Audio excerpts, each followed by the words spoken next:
Nós continuamos com liberdade de opinião aqui no Novo Dia da CNN Brasil e agora vamos conversar com o comentarista Pedro Horta. Tudo bem, Pedro? Bom dia. Bom dia, tudo bem? Bom dia aos telespectadores da CNN, Rafael Colombo e Fernando Molica. Vamos em frente então, Pedro Horta, com os assuntos do dia.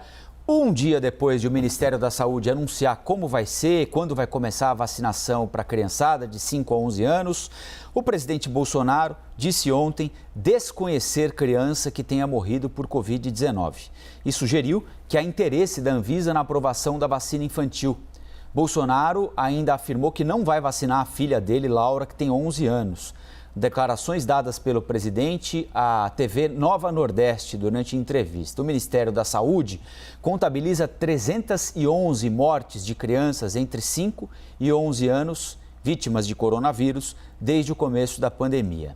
Pedro, queria que você falasse um pouquinho para a gente sobre o que disse o presidente Jair Bolsonaro logo depois de o Ministério da Saúde ter anunciado que vai comprar e vai vacinar as crianças que têm entre 5 e 11 anos. Bom, nada novo para quem e para os eleitores do presidente Bolsonaro. Ele se elegeu assim, falando o que pensa, deixando de lado as liturgias do dia a dia que um cargo tem. As liturgias são aqueles usos e costumes, as posturas que se espera de um governante. Então, não tem nada novo, foi eleito assim, por ser assim. Podia estar gastando milhões aí com pesquisas para ver o que era politicamente correto ele falar. E tem uma fatia da população que votou nele, o elegeu e está legitimamente sentado na cadeira. Em que pese tudo isso, sempre que se sai de uma campanha eleitoral com sucesso, há que se fechar, descer do palanque e fechar as feridas de campanha. Então me dá uma aparência que a descida do palanque ela ocorreu, mas depois tem voltas contínuas aí de subidinhas em pequenos comícios. Mas o que é fundamental e objetivo para a população é que, em que pese que ele não tem essa crença na evidência científica da vacinação infantil, em que pese que ele tem esse jeito mais combativo de ter o dia a dia dele, ele não tem impedido a vacinação. Está aí, forneceu 400 milhões de doses o governo federal.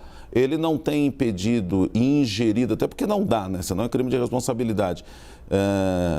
Na Anvisa, a Anvisa tem tomado as suas decisões, as vacinas são colocadas, uma vez necessário, é feito e é posto.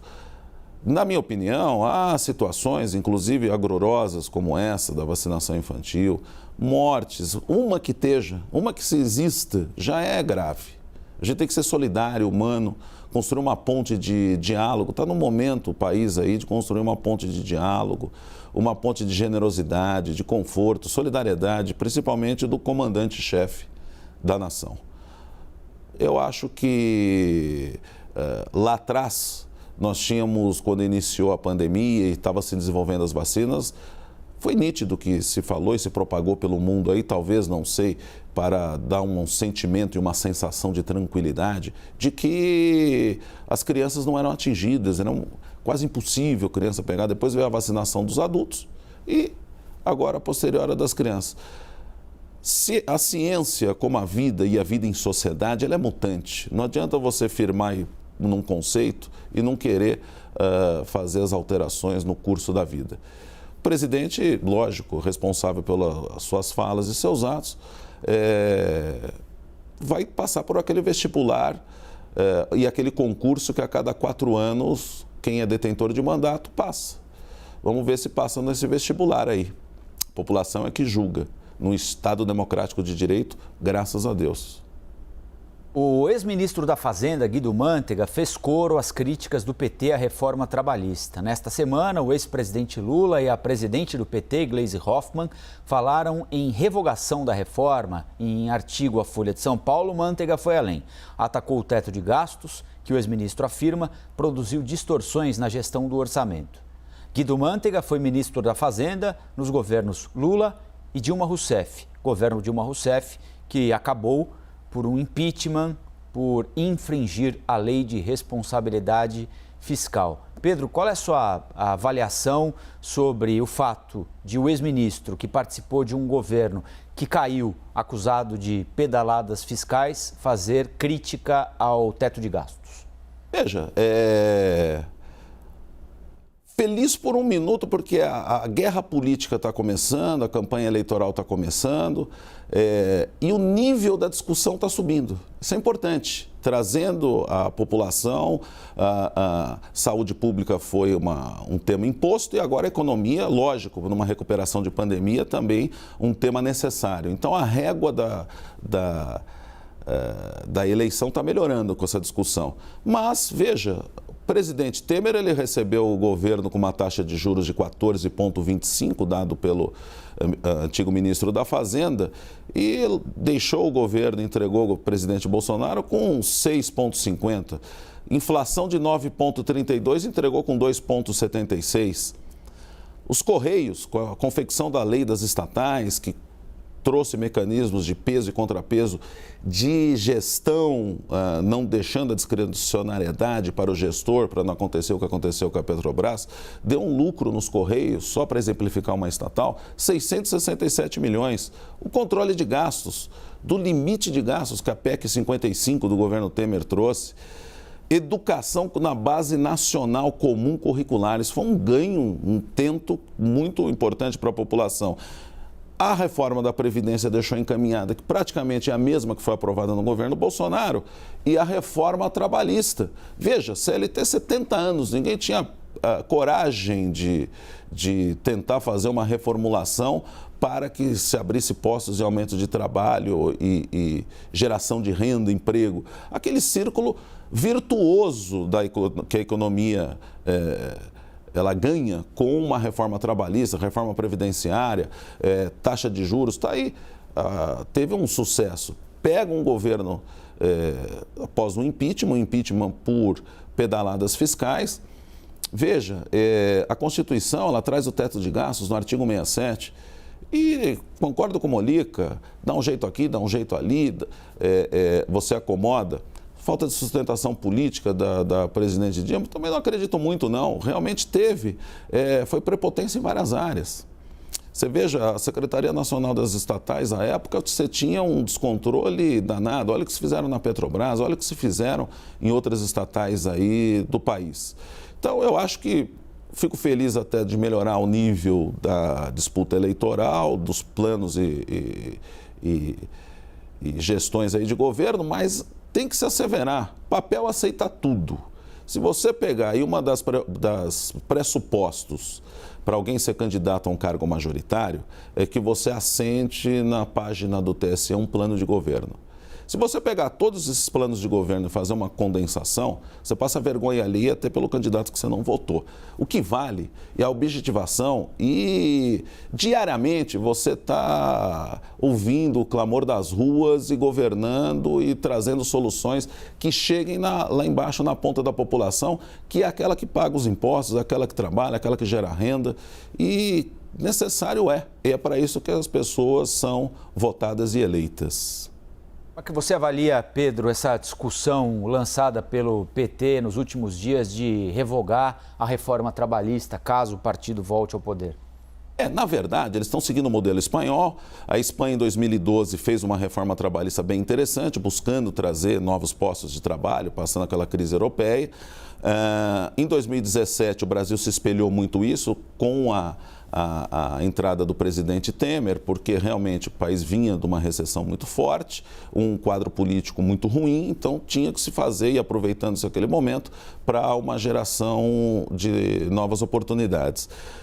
Em 2017 foi feito isso, hoje a Espanha em 2022 está fazendo uma revisão, não creio que o PT ele vai fazer, se chegar ao governo, grandes reformas a ponto de acabar com as leis trabalhistas. Vamos tentar trazer algum resultado aí de volta dos sindicatos, que hoje a contribuição sindical ela não é obrigatória, e tentar fortalecer essas bases, está fazendo um discurso para quem sempre foi sua base eleitoral. Até porque a classe empresarial que sustenta esse país e gera emprego, os próprios trabalhadores, eles já amargaram muito esse excesso de direitos que afugentam postos de trabalho.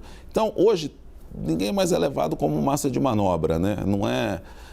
É mais difícil você fazer passar uma reforma de cima para baixo. Você vai ter que ver a realidade do país. É um discurso, obviamente, tentando arregimentar de novo aqueles que sempre foram a base eleitoral do Partido dos Trabalhadores. O comandante do Exército, general Paulo Sérgio Nogueira de Oliveira, condicionou o retorno dos militares ao trabalho presencial à vacinação contra a Covid, deixou em aberto a possibilidade de analisar casos de quem não tem a cobertura vacinal. A nova diretriz para prevenção e combate à pandemia também proíbe que os militares compartilhem notícias falsas sobre a Covid nas redes sociais. Pedro, o Exército pode e deve exigir vacinação contra a Covid dos soldados, das suas tropas? Ele deve. Veja, no início da pandemia e o trabalho telepresencial, há ainda no primeiro escalão do governo federal, na administração direta, que são os ministérios, para os funcionários concursados de carreira que se autodeclarem necessários ficarem afastados do trabalho físico, isso é tido a declaração como uma presunção de verdade, eles estão afastados. Veja, o comandante do Exército, o general Paulo Sérgio, é um homem ponderado, um homem traquejado aí nas missões do Exército, já foi do RH lá, que acho até que engloba a saúde, dentro das Forças Armadas na pasta do Exército. Ele até dá um sinal aí para o governo. Há lógico, todo mundo sabe, um histórico antigo do presidente Bolsonaro com o Exército, uma predileção com o Exército, sempre fez a defesa no mandato aí das Forças Armadas. E ele está tentando dar um exemplo e com leveza, e até porque o Exército tem uma linha de frente que são os treinamentos, tem os treinamentos em selva, tem um atendimento em vários pontos do país aí, inclusive da área de saúde, área de engenharia. O ministro Tarcísio de Freitas, aí, ele tem usado o Exército para acabar obras e diminuir o custo de obras paradas do governo. Então, eles estão numa linha de frente. Então, aproveitando esse ensejo de modo inteligente, ele está dando o exemplo dentro da pasta dele. Pedro, o Exército, como você lembrou, sempre esteve muito próximo do presidente Jair Bolsonaro. Ano passado, inclusive, houve a troca do ministro da Defesa, que, por sua vez, trocou os comandantes das 3 forças. Nossos analistas sempre trouxeram a informação aqui de que uma das razões da troca era um desejo do presidente de ter tanto o ministro da Defesa quanto os comandantes das 3 forças um pouco mais perto dele, do governo. E o presidente tem posições conhecidas sobre divulgação de material na internet, de notícias na internet e sobre vacinação também. Como é que você acha que ele vai receber essa determinação? Olha, na verdade, eu acho que nesse minuto ele podia fazer um gesto. Vai receber um pouco como uma insubordinação. É o comandante in totum aí do Exército por ser presidente, é uma posição constitucional, como aqui o governador é o chefe de polícia.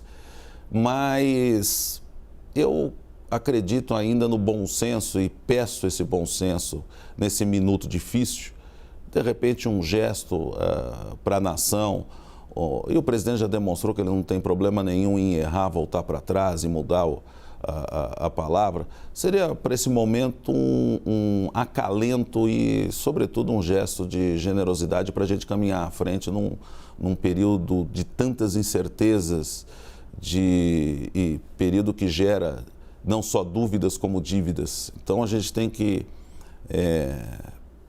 prezar pela sensibilidade dele e construir para esse país aí uma harmonia maior entre todos nós, pelo menos nesse capítulo saúde e pandemia. Pedro Horta, boa sexta, bom final de semana, até a próxima aqui no Liberdade, hein? Muito obrigado, bom final de semana a todos os nossos telespectadores e a você, Rafael Colombo. Obrigado.